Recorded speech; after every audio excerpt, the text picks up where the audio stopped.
You're listening to BizQuik. This is where Julie and Corey provide quick and useful information to small business owners. BizQuik is the podcast where small business owners get to showcase their businesses and receive expert advice and guidance in areas many entrepreneurs struggle with. And you, the listener, get solutions, tips, and tricks on real-world topics that many small business owners face. Julie and Corey are the experts small businesses hire when they need solutions. And the BizQuik podcast is just one way they deliver those solutions. Let's start the show. Hello and welcome to BizQuik. I'm Julie. And I'm Corey. And on today's show, we have Dr. Davia Coutcher. She's a mental health practitioner who specializes in aligning business owners and their teams so that they can move forward and grow together with sanity. She's been in private practice for 7 years and she's pretty awesome. But before we bring her in, we're going to talk a little bit about alignment between the two of us. Well, I'm going to say she's also an expert at being on Clubhouse because she is. Yes. Yes. That's all that Julie talks about is Davia and Clubhouse, Puffy Heart, and Callie and Corey. Yeah. And I've got my Clubhouse squad. Yeah. Yes, that's true. But yes, you got yourself a team though. I do. Yeah. So let's talk about that, aligning the team. Yeah. Great topic. And I think rather than talking about aligning my Clubhouse team, I would like to talk about aligning our team.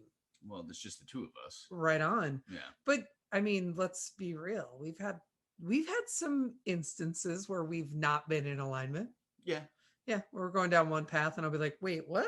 I think that we're going through that still right now. Are we? Yeah. I don't think so. I don't know. Why do you think that? I'm still not sure which tool we're using to sell our products. Me, I'm the tool. All right, you heard it here, folks. Yeah, I think the most prominent instance of us not being in alignment that I can recall, the biggest one for us was when we were writing the book, when we sat down with Jim House, the book carver, and we were mapping out the book, and it became so clear to me that we had such different ideas of what we were writing and like why we were writing it, right? Well, not the why, because we were in alignment on the why, but the what. And I can remember I got to a point where I was like, I kind of wanted to take my ball and go home. You just shut down. and to be honest, I told you up front, I was like, I can be a bully and I will steamroll when I can steamroll. Yes. And I certainly did. I know, but I had known you. I feel like I've known you forever, but I had known you for years at that point. And that was the first time I ever saw it, where it was just like, who is this guy? Right. And the funny part is we go through this 2.5 day, 3 day exercise with Jim, and we get kind of to the end of it. And you're like, yeah, this is exactly the book I thought we were writing when we started 3 days ago. And it was so different than what I thought we were going to be doing. I know. It's hilarious. I get what I want. Always. I don't know. Maybe, I guess maybe I'm easy for you to see. Well, no, it's pretty much everybody. I don't know. But like getting everybody in alignment, whether or not they agree with that, is still important, because like if you are the leader of your business, like, and not saying that I'm the leader, but I'm the leader, but I'm not the leader. I'm the leader. But like owning a business, you gotta make sure that everybody's on the same page as you, and for better or for worse, it's, you're all moving in the same direction. Yeah. And so what are some of the signs to look for when, just like for us, for example, when you know that we're not in alignment, that we're moving in different directions? Are there obvious signs? I mean, yes and no. It's hard to say, because like we're so in tune with so many things that if I say something or do something or vice versa, and the other person just goes with it, and you're like, okay, cool, that's I guess that's what we're doing. But then you got to wonder, you're like, wait, did they just give up? Did they quit? Did they Yeah. Like, are they not, do they even care about whatever it is that we're working on right now? Well, yeah, and not everything can be a hill, right? Like there are some things like you're like, I want to do it this way, or we're doing it this way. And I'm like, man, not a hill for me. Don't care. Like how we solve things technically on the back end, I don't usually have an opinion because I don't have to do that work, right? You're IT support. Yeah. And you're sales and marketing. So I'm like, oh, you want another image there? Fuck it. I don't care. Yes, exactly. Hey, listen, put that in the square hole. Yeah. So but I also, you said something to me the other night that it made me laugh when you said it, but it rings really true. And I think we both do it. It's this, sometimes to get what we want, we use emotional manipulation, right? Like, and I really don't think I do it on purpose, but sometimes when I really need to get you to the page that I'm on and you don't want to be there, I will manipulate you. Oh, yeah. Yes, you will. Also, are you always aware when it's happening? Yes. And the thing that annoys me the most is when I know that you're doing it and I don't even care and you just keep doing it. I'm like, I agree with you. Just stop. I agree. And this is going to sound so terrible. And honestly, feminists across the world are going to be so pissed when I say this. The easiest way to manipulate you is to cry. Oh, God. That's terrible, right? As a business owner, as a leader, like I should never admit that, but sometimes I have to because you know what the sad thing is? What? I've had more men cry in front of me than I've had women. And I was a dick in my earlier life as a restaurant owner and manager. And I've had more men cry in front of me, which is weird. That is totally weird. Like making a woman cry, like, okay, I don't know. Yeah, maybe I did go out of my way sometimes, but but man, when you have like a grown ass man who has children like crying in front of you, it's weird. I would say it is weird. Probably a little uncomfortable for you. I know how uncomfortable you get with emotions in general. Yeah. So do you just slowly start to back out of the room? Yeah, just look the other. Like, oh, look, a squirrel. Look, there's a spider on the wall. Yeah, but I think, when you're the leader or you are, as we are, partners in this business, leading it together, like making sure that we're moving in the same direction it's really important. Yeah. And I can feel it when we're not. And it's good to get that feedback as well, because if you think you're going in the right direction, but your team doesn't, there might be a reason why. Yeah. Because you're, not moving in the right direction. Yeah. So I know it's one of the reasons, like I have some friends who think we're nuts that every Monday we have a 3-hour staff meeting, right? They're like, what could you possibly have to talk about for 3 hours? But I'm like, that every Monday, Julie. Right. But there's just 2 of us and we're doing a lot of work. And so there's a lot of ground to cover and you want to make sure that we really are moving in the right direction and doing the right things and we're on the same page. So to me, that Monday staff meeting is one of the most important things that we do because it sort of recertifies our alignment every single week. And then still sometimes by Wednesday, we're like, wait, what are we doing? Yeah. I don't even know why I take notes anymore. Because I don't change direction that often. Although I'm happy as hell this week because we're making tons of website changes. Oh, it's a thing. It is a thing. It is. I admit it. So, all right. Well, we should probably wrap up so that we can bring in Dr. D and spend some time talking to her about alignment. Yes, let's do that. All right. We will be back after this break. Hey everyone, we wanted to tell you about our latest course, Foundation 52, that will be available on February 15th. This course is built to provide tools and techniques every week of the year and is designed to improve your small business. If you're thinking about starting a business, this is a great resource for you as well. We walk you through sales, customer service, disaster planning, growth strategies, and so much more. Head on over to SB Pace to sign up today. Welcome back to the show. We have Dr. Davia with us. Welcome, Dr. D. How are you? Oh, I'm doing awesome. Thank you, Julie and Corey. I'm so excited to be here. We're excited to have you. Yes. So, you're a concierge practice therapist. What the hell is that? What does that mean? And why do people care? Well, people care because like we, especially in the business and growth space, there's such a stigma around mental health. And I really believe that as business owners, when we're going through our life cycle in the stages of within our business, and as we're taking on employees and we're going through the growth pains, there needs to be people who will come alongside you and help you accomplish your goals.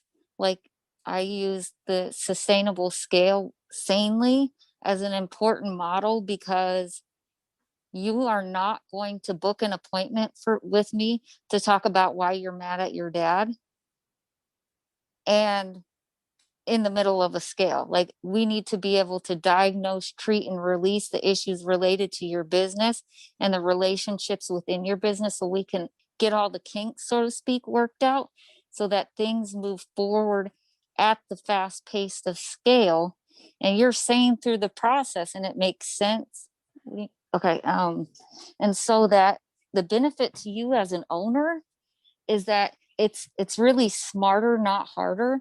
And you find yourself interacting with your business again, your employees in a different way. Your management team is empowered to get innovative and a little bit creative, and your employees feel like you really have their back. And the end result of that is, man, your customer gets an experience. And so it is something that I really came into as just serving the needs of those closest to me and watching the results manifest. And there's such a need when we talk about really mindset, mental health strategy, like leadership. You need to have all your eggs in the carton in order for things to move smooth. And when things are not moving smooth, you need to have an opportunity or an ability to reach out and really have that professional space to be understood and to work through the things. Does that make sense? That does. That was a mouthful. That was a lot. But yeah, that completely makes sense. So basically, you're taking leadership teams, working with them either as a team or individuals to help them make sure they're focusing on the right things to grow and solving the right problems to grow and scale their businesses. Absolutely. And yeah, I think that's a really important thing for entrepreneurs to think about, because you spend so much time focused on sales, on revenue, on, expanding your market, all of that, like the headspace that goes along with owning a business, like how that affects your company's culture is, it's a huge part of it. 100%.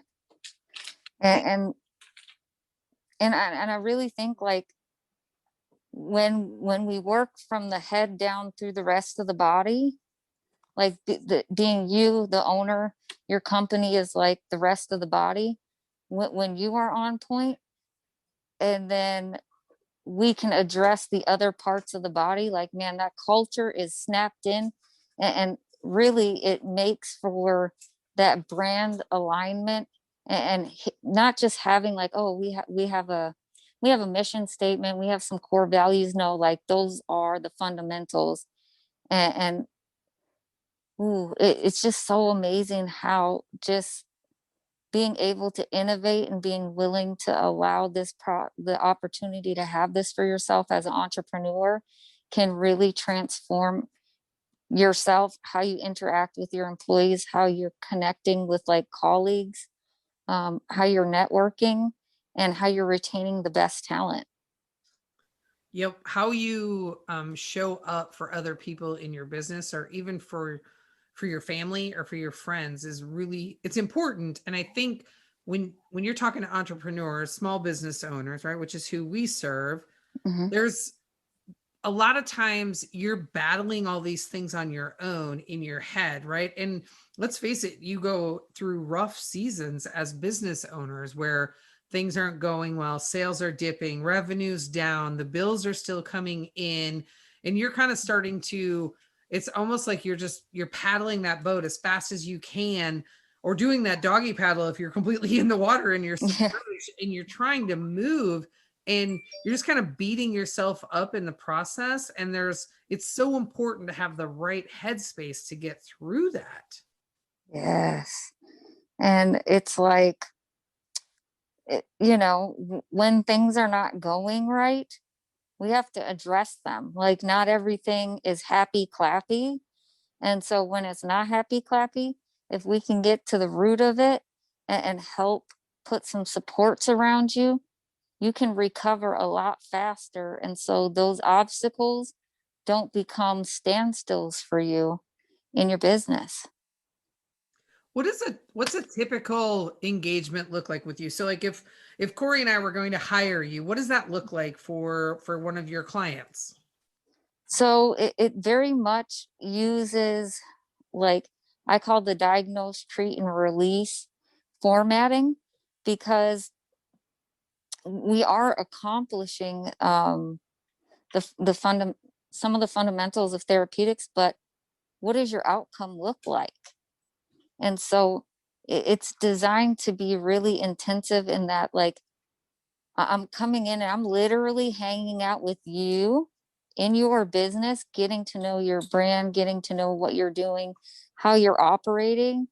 And it's 30 days. It's a 30-day process. And we are, we're popping open the hood, we're checking out all the parts, and we really get into, are you reacting to your business or are you interacting with your business? From there, it's, what do your relationships with your employees look like? What are your private and personal, like, what are your personal relationships looking like? And the other question that I ask that tends to trip people up is like, are you connecting and networking with potential colleagues, or do you look at people like their competition? And that it seems to be like such a huge stumbling block for a lot of entrepreneurs. It is willing to engage, not just go really to go beyond that networking phase and relinquish some self-control in order for strategic partnerships, collaborations, and joint ventures to happen. And that actually helps your sales, revenue, and growth.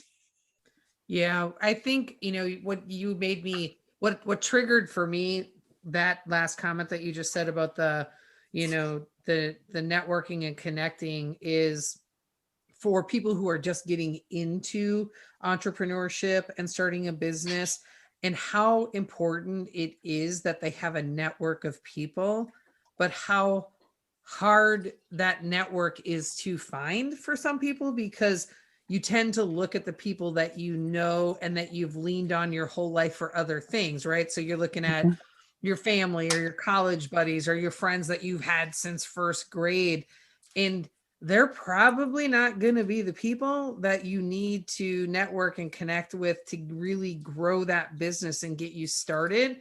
And I think most people, we made that mistake, right? Yeah. Like you need to look at other people and find, almost like you have to build a new network. 100%. And you'll find that if you allow yourself the opportunity to do that, there's going to be so much less strain on yourself and your relationships with your friends and family, because you can't expect those closest to you to really wrap their heads around what you're doing in the first place. Yeah, I mean, that's definitely true. I mean, I was in restaurants for years, and to this day, I don't think that anybody in my family understands exactly what it is, except for my sister-in-law, because she worked in restaurants for years. But one of the questions that I had for you is, along those lines is, like, for me, I almost enjoy stress. I feel important when I'm putting out fires, and it makes me happy at what I'm doing, because like I can walk into any situation and in a restaurant and say, okay, here's all the things that we're going to do to fix all of these problems. But I know deep down that that's not the best way to manage, because I need to empower people, delegate, whatever it is. How would you deal with somebody like myself? So we want to talk about what your strengths are. So within the Dumpster Fire Nation, Like which are the best type of dumpster fires for you to put out? Which are the ones that, like, at the end of the day, it is not difficult for you to solve, and you achieve results. And then we're going to address where you suck at. Like where are what areas of dumpster fires are you creating like an inferno, right?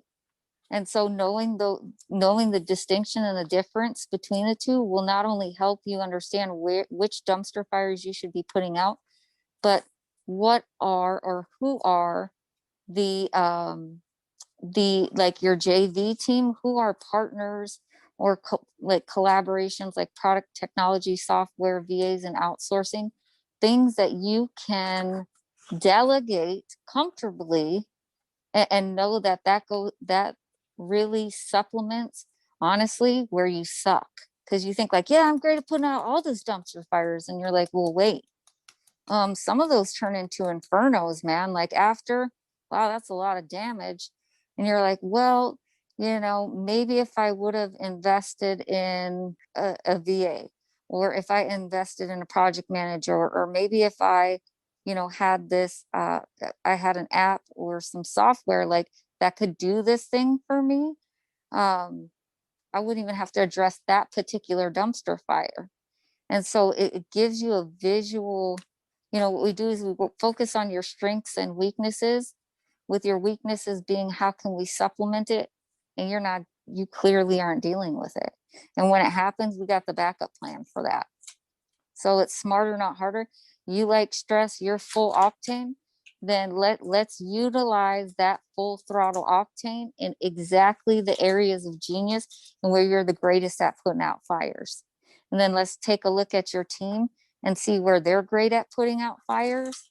And then we implement strategies for how you can slowly allow your team members or your employees that are great at putting out the areas that you're not great at, opportunities to show you that they're totally capable of doing it. And man, it's all the things. It's a process, right? Because when you're used to you're used to being the one that like, I got it. I got my, I got my firefighting gear on. Like I got my truck, I got my spray foam, like I got all of this.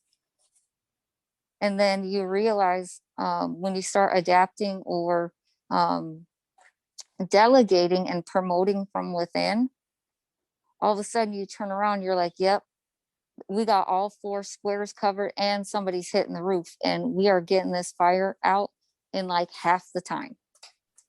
Yeah, it's funny.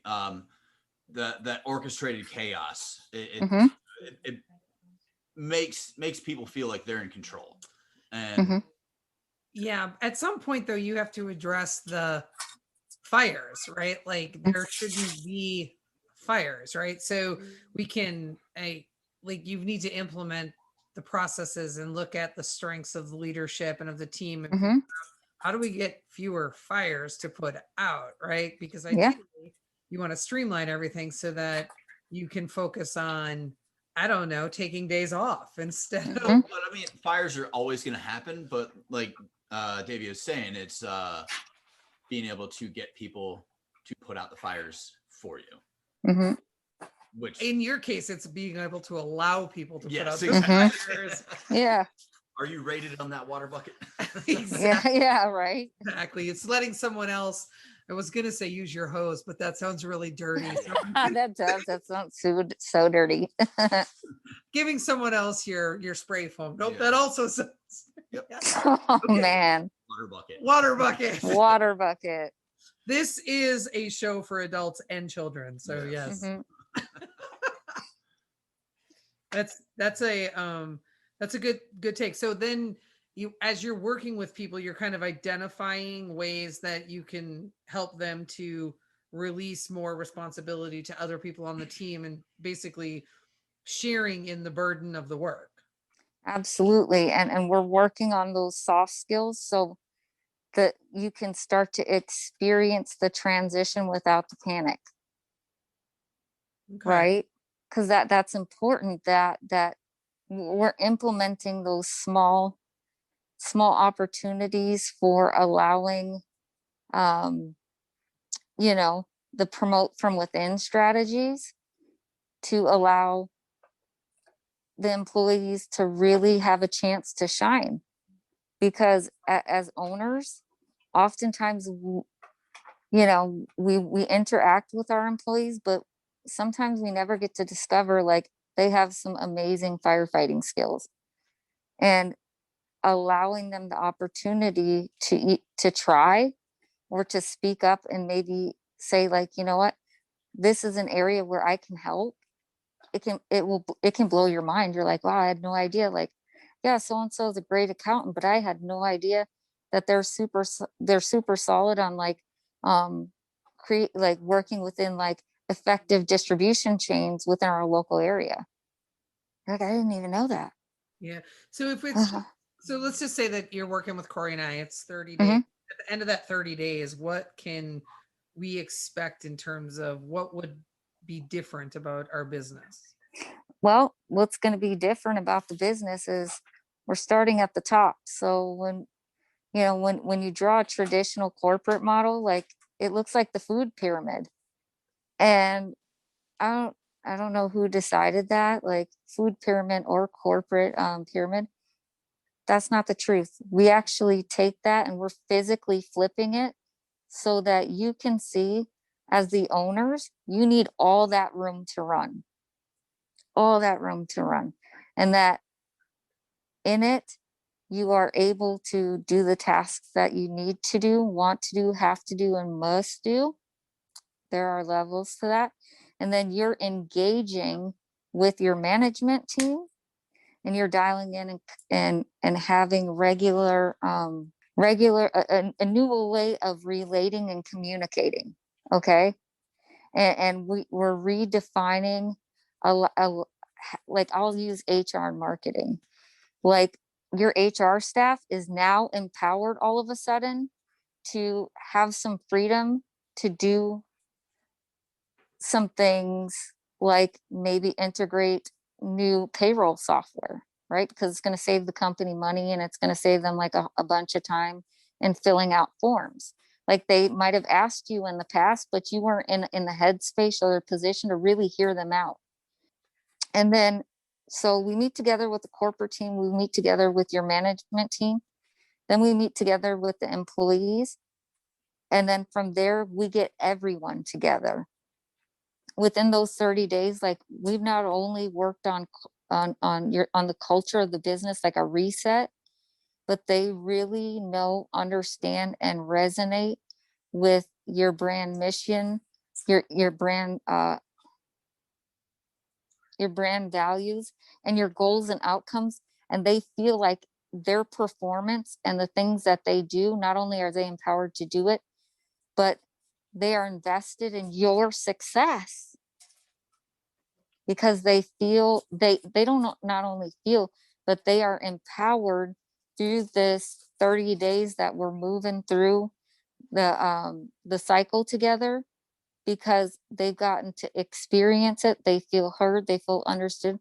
There's a new way of communicating and interacting, and the results are, you know, you can be guaranteed that you're probably going to be letting at least 2 to 3 employees go during the process.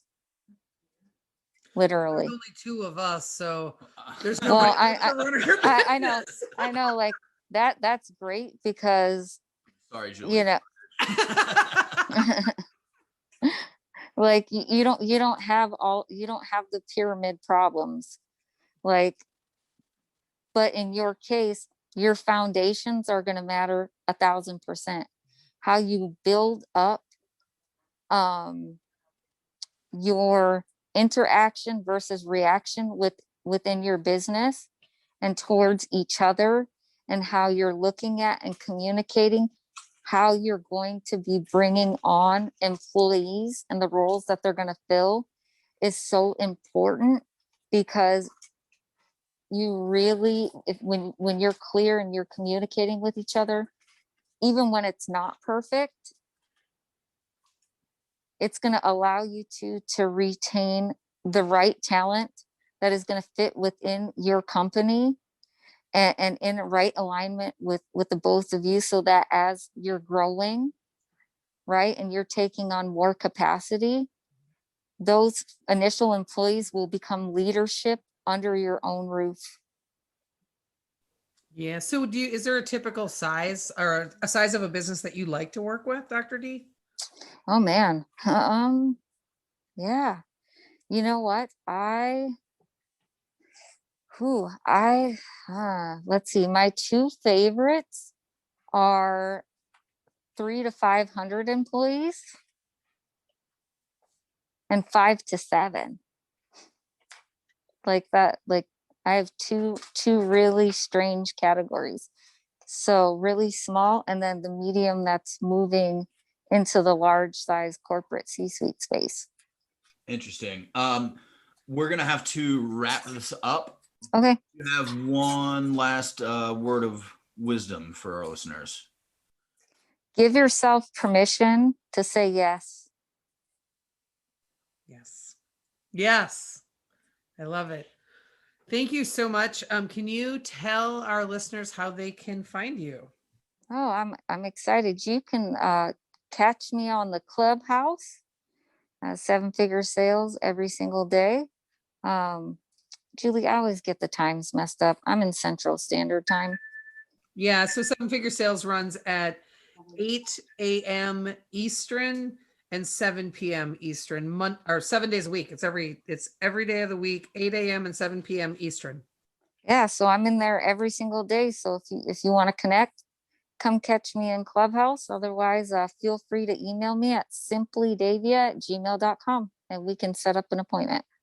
Perfect. Awesome. Thank you guys so much. I so appreciate you. Yeah, thank you. And thank you to our listeners. And all the information will be in our show notes. Yep. And if you want to connect with us, you can connect with us on social media. We're on LinkedIn, Twitter, Instagram, the Facebook, and I am also on Clubhouse. And you can reach us on our websites, sbpace.com and bizquickpodcast.com. Don't forget to subscribe to our podcast, like us, give us a review, let us know what you like, what you don't like. Oh, reach out to us about topics that you want to hear about. You can fill out the form. You can send us an email. Let us know if there's topics you want to hear about. We will bring them to the show. And we should probably tell you, we wrote a book. It's a #1 bestseller on Amazon, and it comes with a digital workbook. The book is called Seriously, Now What? A Small Business Guide to Disaster Preparedness. I'm glad that you gave the name because you usually forget that. Or I usually get it wrong. So that's it for today's podcast. I'm Corey. And I'm Julie. And this was BizQuik, helping small businesses across America.